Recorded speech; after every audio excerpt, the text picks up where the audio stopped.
Friends, ఇప్పుడే అందిన వార్త. తెలంగాణ ఎమ్మెల్యే హత్య, తీవ్ర కోపంలో మోడీ అంటూ వార్తలు అయితే వస్తున్నాయి ఫ్రెండ్స్. మరి దాని గురించి వీడియో చేయడం అనేది జరుగుతుంది ఫ్రెండ్స్. వివరాల్లోకి వెళ్ళే ముందు దయచేసి లైక్ చేసి, షేర్ చేసి, సబ్స్క్రైబ్ అయితే చేసి మరిన్ని లేటెస్ట్ అప్డేట్స్ కోసం బెల్ ఐకాన్ అయితే క్లిక్ చేయండి ఫ్రెండ్స్.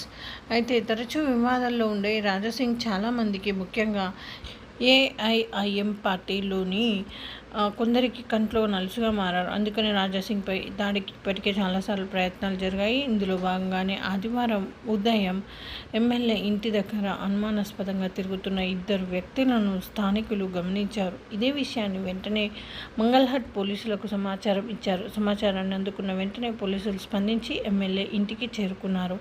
అయితే పోలీసులు ఈ విషయాన్ని గమనించిన సదరు వ్యక్తులు పారిపోయేందుకు ప్రయత్నించారు.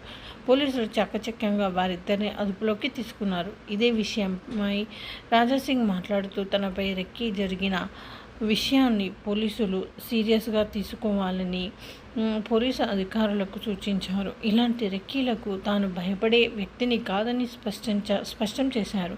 తనను హత్య చేయడానికి కొంతకాలంగా ప్రయత్నాలు జరుగుతున్నట్లు తనకు అనుమానంగా ఉందన్నారు. తన ఇంటి చుట్టూ తిరుగుతూ తన కదలికలను గమనిస్తూ కొందరు రెక్కీ చేసి విషయాలన్నింటినీ ముంబైలోని కొందరికి చేరవేస్తున్నట్లు తనకు సమాచారం ఉందని ఎమ్మెల్యే చెప్పారు. తెలంగాణలో ప్రతిపక్ష పార్టీని చెందిన ఓ ఎమ్మెల్యే హత్యకు రెక్కీ జరిగింది.